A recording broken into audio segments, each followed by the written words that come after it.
1 दिसंबर को लड़की के जन्मदिन की तैयारी चल रही थी। इसी बीच में उसका भाई घर में आ जाता है। भाई ने देखा कि तैयारी चल रही है, तभी वो अपनी बहन की तरफ देखता है और देखते ही कहता है कि हम तो ऐसा लग रहा है जैसे कि बिल्कुल सौतेले हों।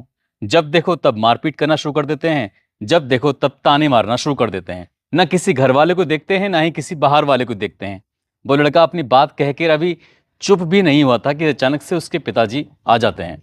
और जैसे ही पिताजी आ जाते हैं, वो एक के बाद एक कई थप्पड़ मारते हैं और थप्पड़ मार के कहते हैं कि तुम्हें अपनी बहन के जैसा बनना चाहिए। जैसे वो बातों का कहना मानती है वैसा कहना मानना चाहिए। साथ ही जैसे वो पढ़ाई करती है, तुम्हें वैसे ही अपनी बहन की जैसे पढ़ाई करनी चाहिए। तब जाकर तुम्हें शायद उतना मान सम्मान, उतना प्यार मिलेगा। बस लड़का, क्योंकि ये पहली बार नहीं हुआ था, उसे किसी ना किसी बहाने से मारा जाता, पीटा जाता था और किसी ना किसी बहाने से उसको ताने भी मारे जाते थे।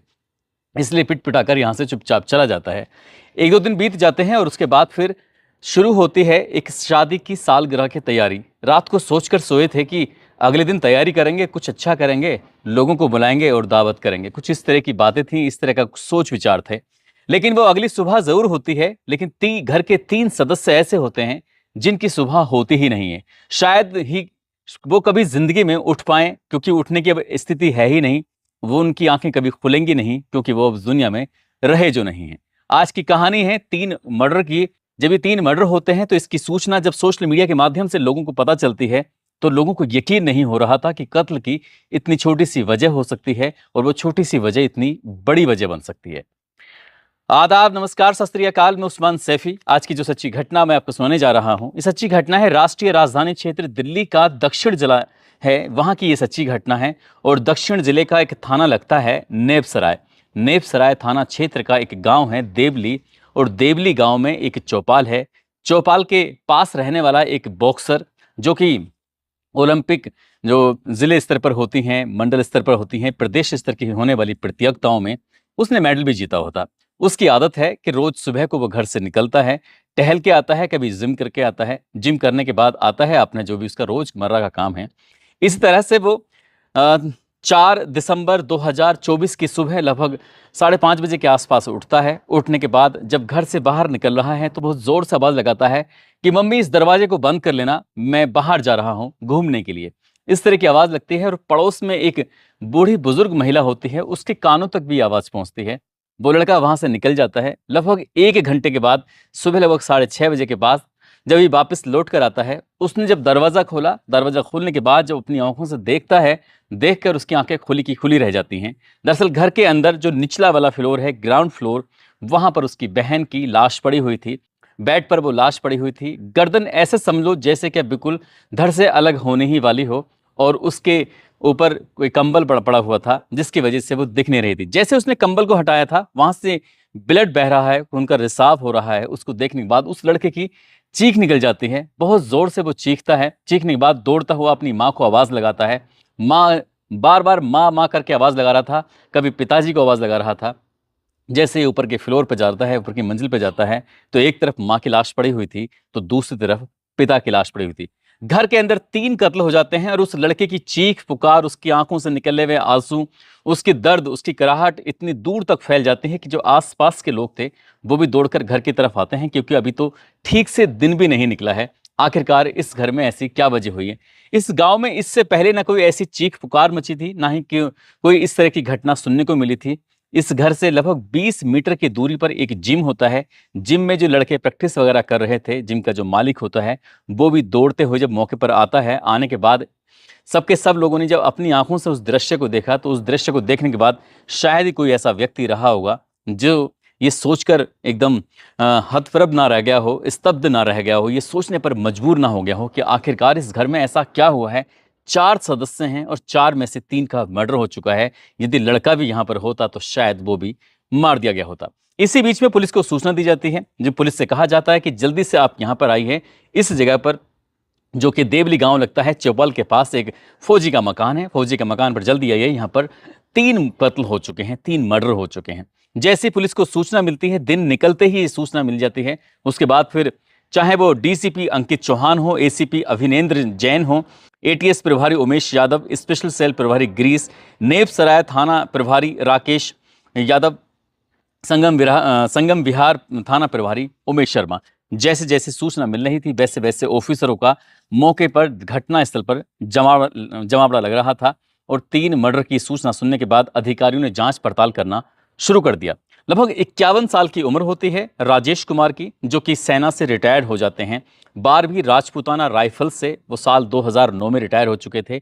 एनएसजी के वो कमांडो भी रहे थे। हालांकि उनका जो मूल गांव होता है वो हरियाणा के महेंद्रगढ़ के पास एक गांव लगता है, खेड़ी तलवाना, वहां के मूल निवासी होते हैं। फौज से रिटायर होने के बाद बच्चों की अच्छी एजुकेशन के हिसाब से उन्होंने अपना गांव छोड़ दिया था लगभग 30 साल पहले और दिल्ली के इस गांव देवली में रहना शुरू कर देते हैं। उनको उनकी पत्नी होती है जिसका नाम कोमल होता है और साथ ही उनकी बेटी होती है, बड़ी बेटी जिसका नाम कविता होता है। कविता इग्नू से एमए की पढ़ाई भी कर रही है, साथ ही वो यूपीएससी की तैयारी कर रही थी, उसको आईएएस ऑफिसर बनना था। बेटी पर बड़ा नाज कर रहे थे और जब पुलिस वालों ने देखना शुरू किया है तो बेटी की गर्दन ऐसे समझो जैसे कि धड़ से बिल्कुल अलग होने वाली हो। साथ ही उसके शरीर पर कई जगह चोटों के निशान थे। माँ के साथ भी कुछ ऐसे ही हालत थी, उसकी भी गर्दन धड़ से बिल्कुल अलग होने की कगार पर थी। पिता जो राजेश कुमार होता है पूर्व एनएसजी का कमांडो होता है, जो कि 12वीं राजपूताना राइफल्स का वो रिटायर्ड फौजी होता है, उसके गर्दन पर तो बार था ही भारी भारी, साथ ही उसके सर पर भी किसी ने भारी वार किया था। ये कत्ल क्यों किए हैं, किस लिए किए हैं? अब इकलौता एक ही इस घर का बेटा है जिसका नाम अर्जुन होता है। अर्जुन बीए का स्टूडेंट भी होता है, साथ ही वो बॉक्सर भी है। उसने कोई कंपटीशन में कुछ मेडल्स वगैरह प्राप्त किए हुए थे। जब उससे पूछा जाता है तो बताता है कि रोज सुबह 5:30 बजे घर से निकलता है मॉर्निंग वॉक के लिए, तो कभी जिम जाता है, लेकिन आज वो जिम नहीं गया था, मॉर्निंग वॉक गया होता।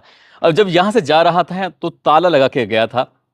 ताले का सिस्टम कुछ इस तरह से बाहर से लग जाए तो वो घर के सदस्य भी उसे आराम से खोल सकते हैं।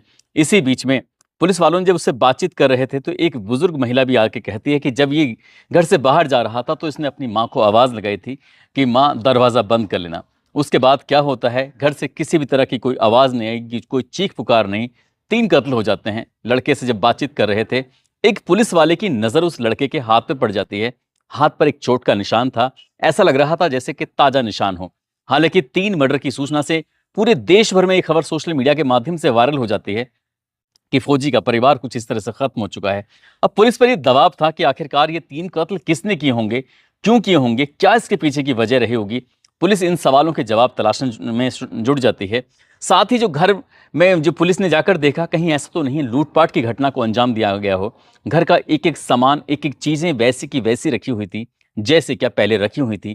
कोई फोर्स के निशान नहीं थे, किसी ने जबरदस्ती घुसने की कोशिश नहीं की। तो आखिरकार कातिल कहां से आया, क्यों हत्या की?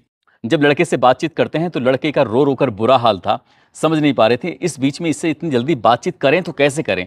जब पुलिस वालों ने कहा कि थोड़ी तसल्ली देते हैं, सभी जो शव थे उनको कब्जे में लेकर पोस्टमार्टम के लिए भेजा जाता है। उधर पोस्टमार्टम हो रहा है, उधर ये तसल्ली, ये इंतजार कर रहे थे कि कब ये बेटा थोड़ा होश में आएगा। उसके गांव वालों को, परिवार वालों को, बाकी सदस्यों को भी सूचना दी जाती है। हालांकि ये परिवार लगभग 10 दिन पहले अपने गांव गया था एक बेटी की शादी समारोह में। परिवार बिल्कुल खुश था, सब कुछ ठीक था, किसी से कोई शिकवा नहीं, कोई शिकायत नहीं, किसी से कोई झगड़ा नहीं, कोई फसाद नहीं। फिर ये कत्ल क्यों किए गए? आखिरकार पुलिस ने इस लड़के से ही पूछा कि बेटा बस 2 ही चीज के जवाब चाहिए। पहला ये कि तुम्हें चोट कैसे लगी, दूसरा ये कि जब घर के अंदर जाने का कोई फोर्स, कोई जबरदस्ती वाला रास्ता ही नहीं है तो आखिरकार तुम ही निकले हो और तुम ही गए हो। सुबह 4 बजे से लेके सुबह 7 बजे तक की सीसीटीवी फुटेज जो थी, जब उसको भी खंगाला जाता है, देखा जाता है, तो पता चलता है कि 2-3 बुजुर्ग लोग हैं जो सामान्य रूप से टहल रहे हैं। किसी की ना आने की खबर थी ना कोई जाने की। अब प्राइम सस्पेक्ट कोई और नहीं था, इस घर का इकलौता बेटा जिसका नाम अर्जुन होता है। वो होता है, पुलिस उससे पूछताछ कर रही थी। पुलिस को जो पहली बार उसने बयान दिया था तो कुछ और, दूसरी बार पूछा तो कुछ और, क्योंकि एसीपी, डीसीपी, थाना अध्यक्ष, तमाम अधिकारी मौके पर आ जाते हैं। सभी बातचीत कर रहे थे, सबको कुछ ना कुछ नया बता रहा था। तभी पुलिस को लगता है कि शायद हो ना हो यहीं से कत्ल हुआ है, यही कत्ल की असली वजह हो सकती है। उससे पूछा जाता है कि कत्ल तो तुमने किया है, लेकिन वजह क्या है ये बता दो। जब इस तरह की बातचीत हो रही थी तो आखिरकार उस लड़का वो ज्यादा देर पुलिस के सवालों के सामने टिक नहीं पाता और वो टूट जाता है। वो कहता है कि हम 2 बहन भाई जरूर थे, वहां ऐसा लगता था देखने के बाद जैसे क्या वो सोतेला है, बहन सगी है, बहन के लिए इतना सारा प्यार और बेटे के लिए कुछ भी नहीं। कुछ बात करो, चीत करो तो इसके बाद फिर मारपीट मारपीट होती थी। बॉक्सिंग का उसको शौक है, पढ़ने के लिए लगातार दबाव बनाया जा रहा था। ऐसा कोई रिश्तेदार नहीं, ऐसा कोई दोस्त नहीं, ऐसा कोई व्यक्ति नहीं, किसी के सामने भी पिताजी रोज आए दिन किसी न किसी बात पर, किसी न किसी बहाने से